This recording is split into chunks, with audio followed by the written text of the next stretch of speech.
और प्रेम मलिक जी को chairman CG CGRA standing committee on government marks committee, उनका भी सम्मान करें। और Shri Suresh Kotak member standing committee on government chairman जिन्हें इंडस्ट्रीज लिमिटेड, उन्हें भी यहाँ पे मलिक जाकर जी से निवेदन है कृपया ये पुरस्कार ग्रहण करें।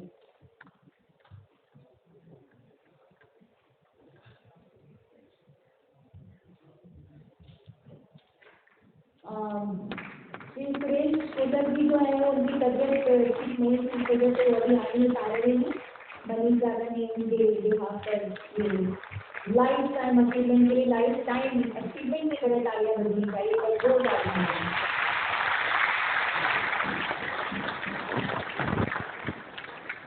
और अब माननीय Birla economic and textile research foundation पुरस्कार दिए जा रहे हैं।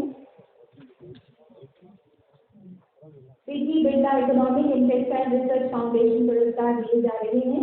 ये दिए जाते हैं उत्कृष्ट शोध के लिए टेक्सटाइल इंडस्ट्री की ग्राम के लिए।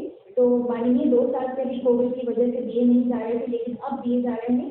मैं माननीय मंत्री जी, माननीय राज्य मंत्री जी से निवेदन करती हूँ और ये पुरस्कार दिया जा रहा है 2019-20 के लिए COVID-19 and extend textile and clothing workforce Vardhman spinning and general mills limited को। और निवेदन है Shri Lalit Mahajan corporation raw material Vardhman textile limited to receive the award.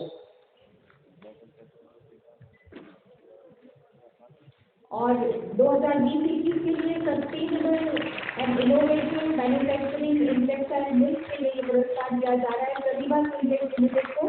शेयरकर Chaudhary managing director Pratibha syntax limited, आपसे निवेदन है कृपया मंच पर पधारें और ये पुरस्कार ग्रहण करें।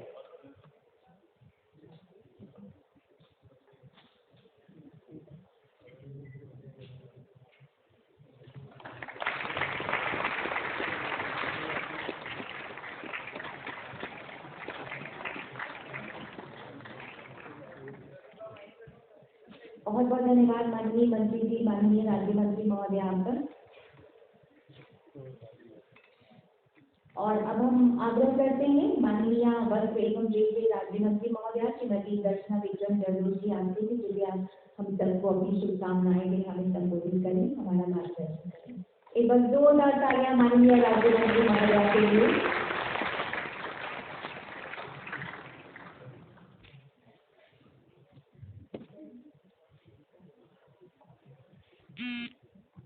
माननीय केंद्रीय कृषि एवं किसान कल्याण मंत्री श्री नरेंद्र सिंह तोमर जी, जो मध्य प्रदेश के काफी सीनियर मंत्री हैं और हमारे बड़े भाई साहब, जिनके मार्गदर्शन में कृषि विभाग ने बहुत अच्छे से जो भारत में प्रधानमंत्री जी के नेतृत्व में हम लोगों ने जो संकल्प किया है, इसके लिए उन्होंने बहुत अच्छी पहल लगाई है।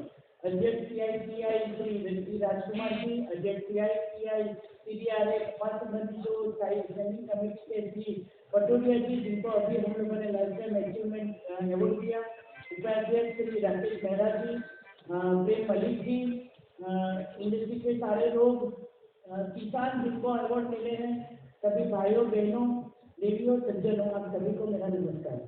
मैं सबसे पहले सिटी को इसके विस्तार शाखा विकास अनुसंधान जो CGRA की सेवा के 50 वर्ष पूरे होने के अवसर पर इसके आयोजन के लिए बधाई देती हूँ। ये गोल्डन जुबली ईयर है और ऐसे समय में ये कार्यक्रम सुबह से शुरू हुआ है कि जब हम प्रधानमंत्री जी के नेतृत्व में हम आजादी के 75 साल का सेलिब्रेशन कर रहे हैं। तो आपका गोल्डन जुबली काल, सुवर्ण काल और हमारा अमृत काल, तो दोनों आज कपास की अधिक उपज, शुद्ध उपज जैसे विशिष्ट विषय का चयन करके CICI और CGRA ने जो आज कार्यक्रम रखा है, इसकी मैं सराहना करती हूँ। ये विषय भारतीय कपास क्षेत्र की वर्तमान आवश्यकता को स्पष्ट रूप से दर्शाता है। मुझे यह जानकर भी खुशी हो रही है कि आज सुबह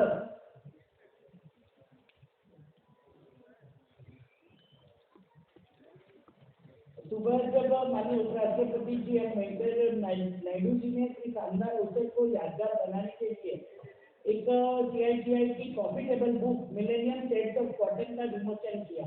मैं कार्यक्रम ऑनलाइन भी देख रही थी, बहुत अच्छे से ये जो भी किसान है उनका भी सम्मान हुआ और उपराष्ट्रपति जी द्वारा हम लोगों ने ये क्षेत्र के अग्रणी को, साइंटिस्टों, किसानों को जो पुरस्कृत करके भारत के कपास क्षेत्र को विकास की दिशा में अधिक उत्साह देने का काम और प्रेरणा किया है, और सही समय में उनका सम्मान करके हम लोगों ने उनको अच्छा काम करने के लिए प्रेरणा दी है।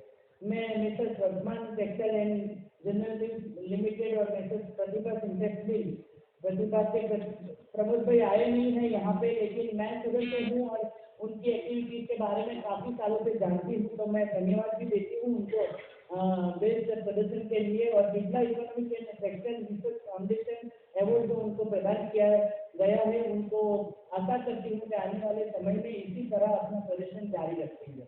मुझे यह जानकर भी प्रसन्नता हो रही है कि इस कार्यक्रम में विस्तृत विचार विमर्श किया गया। कई अधिकारियों द्वारा, उद्योग जगतों के द्वारा, अग्रणियों द्वारा, सजगों के द्वारा भारतीय कपास क्षेत्र को महत्वपूर्ण पहलुओं पर विचार विमर्श किया गया, और यह चर्चा की ये नई चुनौती के अवसर में नए लक्ष्य को पार करने के लिए हम लोग साथ में मिलकर आगे बढ़ाएंगे। मैं समझती हूँ कि कपास और कपड़ा दोनों मंत्रालय में सबसे, तो एग्रीकल्चर मिनिस्ट्री और टेक्सटाइल मिनिस्ट्री दोनों का सहयोग बहुत अच्छे से आगे होना जरूरी है। बिना कपास के कपड़ा नहीं बनता, और कपड़ा बनाने के लिए बिना कपास चलता नहीं है। तो कॉटन बेस्ड इंडस्ट्री हमारी सबसे बड़ी है, जो पूरे भारत में हम लोगों ने कॉटन को मापदंड करके जितने भी आज तक प्रधानमंत्री जी के नेतृत्व में जो इनिशिएटिव दिए हैं, और कई बार ऐसा हुआ, समस्या भी हुई, तो ये पूरी वैल्यू चेन है। जिस तरह से बताया गया कि कपास जब फाइबर के रूप में जब फार्म में होता है, तो वहाँ किसानों के साथ farm to factory to fashion और फॉरेन तक जाने के लिए हम लोगों को पूरी वैल्यू चेन के साथ काम करने का 2021-22 में पहली बार हमने 418 बिलियन अमेरिकी डॉलर का जो एक्सपोर्ट तय किया था, उसको हम लोगों ने 15 दिन पहले 400 मिलियन डॉलर का अचीवमेंट हमने प्राप्त कर लिया, जो इसके लिए बहुत महत्वपूर्ण कदम है। 418 बिलियन अमेरिकी डॉलर का एक्सपोर्ट की वृद्धि के लिए जो आप लोगों की भागीदारी के बिना ये संभव नहीं होता, क्योंकि भारत में डीएनए उद्योग की सभी हितधारकों को निर्धारित समय से पहले ही ये लक्ष्य को प्राप्त करने के लिए जो खुद प्रयास किए गए, उसको मैं धन्यवाद देती हूँ। इंडियन आईएमटी के साथ साथ भारत सरकार के आत्मविश्वास के स्तर को बढ़ाने में बहुत मदद की है। विशेष रूप से अभूतपूर्व 19 कोविड की जो परिस्थिति के साथ में हम लोगों ने आगे जो ग्रो किया है, और उसी का अवार्ड भी अभी मिला है कि कोविड के समय में किन कंपनियों ने सबसे ज्यादा काम किया, और जो पीपीई किट हमारी बनती थी वो पहले जो भारत में नहीं बनती थी, अब हम लोग सेकंड लार्जेस्ट एक्सपोर्टर हो गए। तो टेक्सटाइल में ये तीनों योजनाओं को मिलाकर हम लोगों ने नई पीएलआई स्कीम जो निकाली है, इसमें फैब्रिक कैसे बने, रेडीमेड गारमेंट्स और टेक्निकल टेक्सटाइल, इसके लिए काफी हम लोगों ने सुधार किए हैं। जो एक्सपोर्ट के लिए हम लोगों ने आरओजीपी और आरओसीसीएल के माध्यम से जो योजना बनाई थी, उसका भी हम लोगों ने विस्तार किया है। तो ये सरकार के दृढ़ संकल्प को बताता है। मुझे ये बताने की आवश्यकता नहीं है कि हम लोग फसलों में 6.5 मिलियन कपास किसानों को इसमें जुड़ने के लिए 10.5 मिलियन से अधिक लोगों को रोजगार पैदा करने के साथ में वस्त्र उद्योग भी उसके लिए महत्वपूर्ण काम करता है। और एग्रीकल्चर के बाद सबसे ज्यादा लोग अगर जुड़े हैं तो टेक्सटाइल मिनिस्ट्री से जुड़े हैं, और वो रोजगार प्रदान करने में भी भारत की जो हमारे संकल्प है आजाद भारत के बाद में ये आजादी के अमृत महोत्सव में, वो हमें सपोर्ट करता है। यह गर्व की बात है कि केवल कपास की सबसे अधिक खेती होती है, लेकिन हम लोग उसके सबसे बड़े उत्पादक भी है, लेकिन हमारा 23% हिस्सा है। और वोकल फॉर लोकल और आत्मनिर्भर भारत की ओर आगे बढ़ते हुए हम लोगों ने जितने भी कदम बनाए हैं, जैसे खादी का अभियान हो, स्थानीय ब्रांडों को उनके साथ में पूरे वैल्यू चेन बनाकर उनको मेक इन इंडिया की तरह प्रोजेक्ट करने के लिए हम लोगों ने विशेष ध्यान दिया है। फाइबर की मांग दिन प्रतिदिन बढ़ती जा रही है, यहाँ पे बहुत सारे रिसर्च हुए हैं, उसके बारे में मैं बार बार वो चुनौतियों के बारे में नहीं बोलूंगी, लेकिन इतना कह सकती हूँ कि आधुनिक कपास कैसे उगाया जाए, उनको कैसे ये किसानों को सपोर्ट किया जाए, ट्रेनिंग दी जाए, इसके बारे में हमारे मंत्री जी ज्यादा बता पाएंगे। लेकिन अटल बिहारी वाजपेयी जी की सरकार के दौरान जो टीएमसी 1 को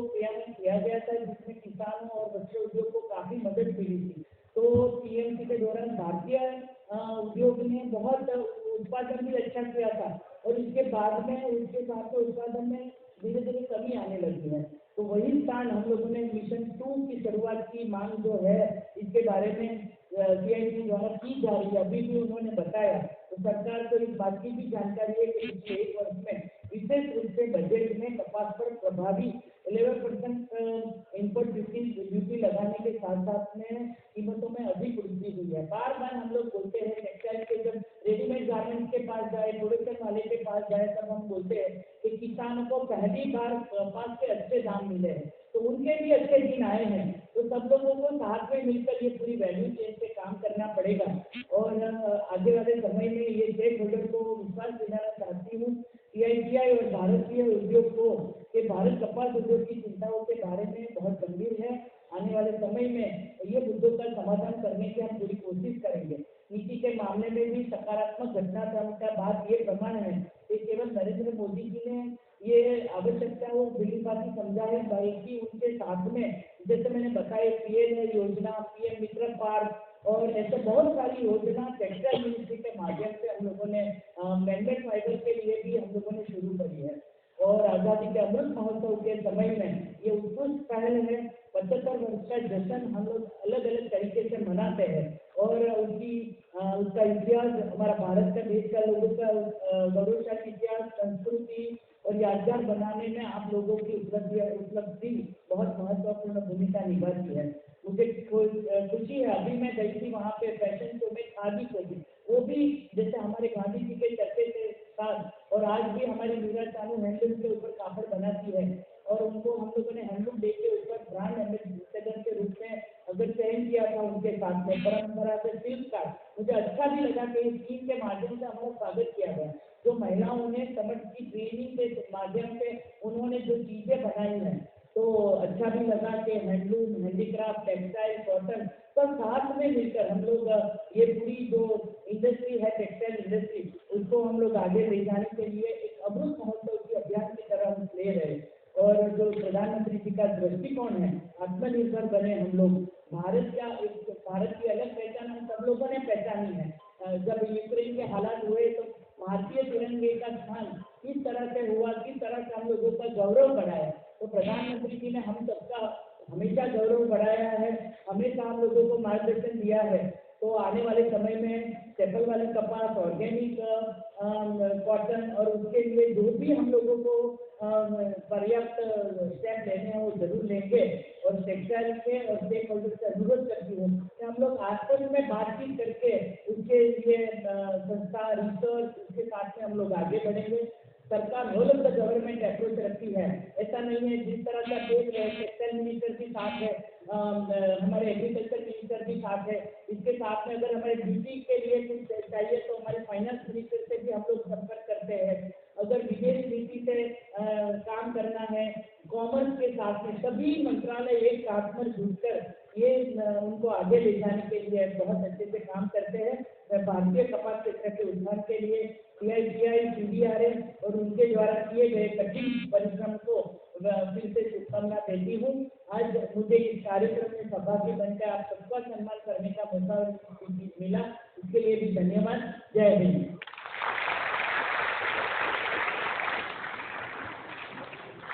बहुत धन्यवाद माननीय आपका। हमें बेहद खुशी है कि आज हमारे बीच में माननीय कृषि एवं किसान कल्याण मंत्री श्री नरेंद्र सिंह तोमर जी उपस्थित हैं। माननीय आपकी अत्यंत गरिमामय आज हम सबका गौरव बढ़ा रही है। आपकी विनम्र विनती है, कृपया हमें आशीर्वाद दें, हमारा मार्गदर्शन करें, हमें जोरदार तालियां माननीय मंत्री महोदय के लिए।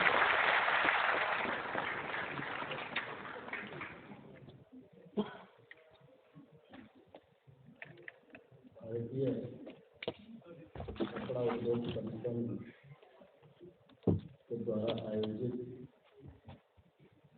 इस गरिमामयी कार्यक्रम में हम सब तरह के विराजमान हमारी राज्य मंत्री बहन दर्शना जी, आदरणीय राजकुमार जी, आदरणीय पटोदिया जी, आदरणीय प्रेम मलिक जी, राकेश मेहरा जी कार्यक्रम में भाग लेने के लिए आए। राजस्थान, महाराष्ट्र, मध्य प्रदेश के किसान भाई और बहन और कपड़ा उद्योग से जुड़े हुए सभी सम्मानित महानुभाव, आज इस कार्यक्रम में आप सबके मध्य उपस्थित होकर मैं बहुत ही प्रसन्न महसूस कर रहा हूँ, क्योंकि ये एक ऐसा अवसर है जब इस संस्था ने अपने जीवन के 50 वर्ष सफलतापूर्वक पूर्ण किए हैं। किसी व्यक्ति या संस्था दोनों के जीवन में जब व्यक्ति लंबी आयु काम करते करते पूर्ण होती है तो निश्चित रूप से उस संस्था के जीवन में ये सुनहरा अवसर होता है। इस अवसर पर इस कार्यक्रम की आयोजना संपन्न हो रही है। मैं अपनी ओर से, माननीय प्रधानमंत्री जी की ओर से आप सबको बहुत बहुत बधाई देता हूँ, बहुत बहुत शुभकामनाएं आप सबको प्रेषित करता हूँ। आज इस कार्यक्रम में हमारे माननीय उपराष्ट्रपति जी, हमारे वस्त्र मंत्री श्री पीयूष गोयल जी और अन्य महानुभाव भी उपस्थित रहेंगे। विभिन्न सत्रों में विभिन्न विषयों पर विमर्श हुआ है और हम सब जानते हैं कि आपसी विचार विमर्श और उसको अगर सरकार गंभीरता से ले तो आगे बढ़ने में किसी प्रकार की कोई कठिनाई नहीं होती। परिसंघ ने अपनी भूमिका का निर्वाह किया है। मैं समझता हूँ राजकुमार जी जो चर्चा और निष्कर्ष हैं उससे मिनिस्ट्री को अवगत कराएंगे, तो मैं इस मौके पर आपको आश्वस्त करना चाहता हूँ कि हम सकारात्मक रूप से सिर्फ विचार ही नहीं करेंगे, कपास की खेती और उन्नत कैसे हो सकती है इस मामले में आगे बढ़ने में जरूर किसानों की मदद करेंगे। ये मैं आप सब लोगों को इस अवसर पर आश्वस्त करना चाहता हूँ। हम सभी जानते हैं कि वैसे तो कृषि प्रधान देश होने के नाते भारत में कृषि एक तौर से रीढ़ की तरह महत्व रखती है, लेकिन कृषि में भी कपास की भूमिका महत्वपूर्ण है। सामान्यतः कृषि उत्पाद बहुत सारे हैं। कृषि उत्पादों के साथ साथ सहायक उत्पाद भी बहुत हैं, उन पर भी काम बहुत गंभीरता के साथ आगे बढ़ रहा है। लेकिन सामान्यतः अगर हम देखेंगे तो जो मौलिक जरूरत है उसमें मौलिक जरूरत में खाद्यान्न सबसे महत्व ज्यादा रखता है। खाद्यान्न है तो रोटी की आवश्यकता पूरी हो सकती है, और कपास है तो कपड़े पहनने की आवश्यकता पूरी हो सकती है। तो बिना खाद्यान्न के भी नहीं काम चलने वाला है और बिना कपड़े के भी काम नहीं चल रहा है। इसलिए कपास की खेती और उन्नत हो यह समय की आवश्यकता है। कपास की किसानी से 65 लाख से अधिक किसान जुड़े हैं, और जब कपास का प्रोसेसिंग शुरू होता है तो इस पूरे काम में करोड़ों की संख्या में लोग रोजगार पाते हैं। अगर रोजगार सृजन की दृष्टि से देखें तो भी कपास का महत्व है। कपास की खेती कैश क्रॉप की दृष्टि से देखें तो किसान के लिए बहुत महत्व की उपज है और हमारी और दुनिया की आवश्यकता को पूर्ण करने की दृष्टि से भी हमारे लिए ये खेती बहुत महत्वपूर्ण है। मैं समझता हूँ कि विगत दिनों कपास की दृष्टि से जो सरकार के प्रयत्न हुए, हमारे वैज्ञानिकों ने अनुसंधान किया, परिसंघ ने भी अपनी भूमिका का निर्वाह किया, अनेक हमारे इंडस्ट्री के लोगों ने भी नए नए आयाम देने की कोशिश की। उसी का परिणाम है कि आज दुनिया में हम सबसे बड़े उत्पादक देश हैं। लेकिन बड़ा उत्पादन करने के साथ साथ जब हम दुनिया में उनकी उत्पादकता से अपनी तुलना करते हैं तो निश्चित रूप से मन को ऐसा लगता है कि अभी हमें बहुत सारा काम करना चाहिए और इसलिए उत्पादकता पर ध्यान देना बहुत जरूरी है। मैं अभी पिछले हफ्ते ही ICAR के लोगों के साथ बातचीत कर रहा था और कपास का उत्पादकता वृद्धि कैसे हो इसको भारत सरकार भी निश्चित रूप से गंभीरता से ले रही है और इसमें परिसंघ और अनुसंधान का जो विंग है वो भी हमको कुछ रिकमेंड करेगा। तो मैं समझता हूँ कि आगे बढ़ने में निश्चित रूप से हम सब लोगों को सहायता मिलेगी। आज कपास से जुड़ी इंडस्ट्री, उनकी भूमिका, कपास की खेती से जुड़े किसान, उनकी भूमिका, कोविड के समय में प्रतिकूल परिस्थितियों में भी अपनी भूमिका निर्वाह करने में जो लोग सफल रहे हैं, आज कपड़ा उद्योग परिसंघ ने उनको सम्मानित करने का भी काम किया है।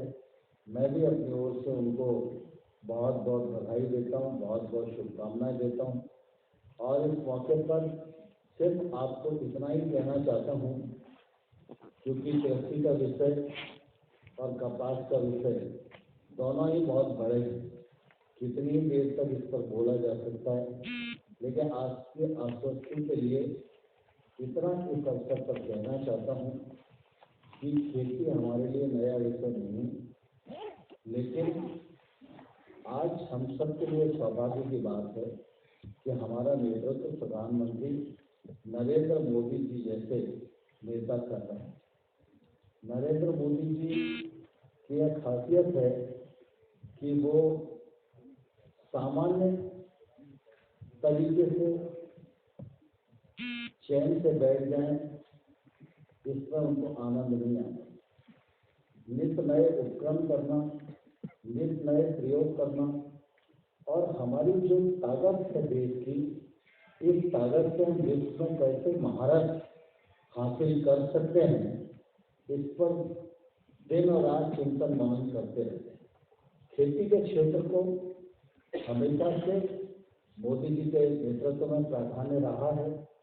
गांव, गरीब और किसान जो उनकी प्राथमिकता पर रहे और इसलिए गांव का विकास हो तो सड़कों का जाल, गरीब के जीवन स्तर में बदलाव आए तो आवास, जनधन खाते, उज्ज्वला योजना, गरीब कल्याण योजना, ऐसी अनेक योजनाएं उन्होंने संचालित की और किसान अच्छी खेती कर सके, नई तकनीक से जुड़ सके, महंगी फसलों की ओर जा सके, उसके साथ जो अमानत में खयानत होती है उससे उसको बचाया जा सके।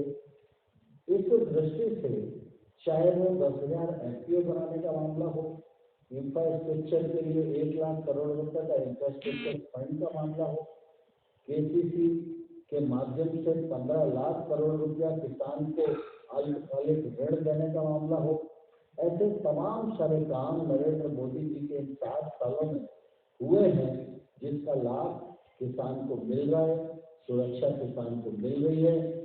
सभी किसानों के प्रति भारत सरकार प्रतिबद्ध है और विशेष रूप से कपास के जो किसान हैं उनकी जो इस कार्यक्रम में कृषि मंत्रालय से अपेक्षा होगी, हम लोग ईमानदारी से कोशिश करेंगे कि आपकी अपेक्षा पे खरे उतरें और कपास के किसानों के साथ इंडस्ट्री के साथ मिलकर खेती को भी उन्नत खेती में परिवर्तित करें, रोजगार के भी अवसरों का और व्यापार के भी अवसरों का और निर्यात के अवसरों को भी बढ़ाने में निश्चित रूप से हम सफल हो पाएं।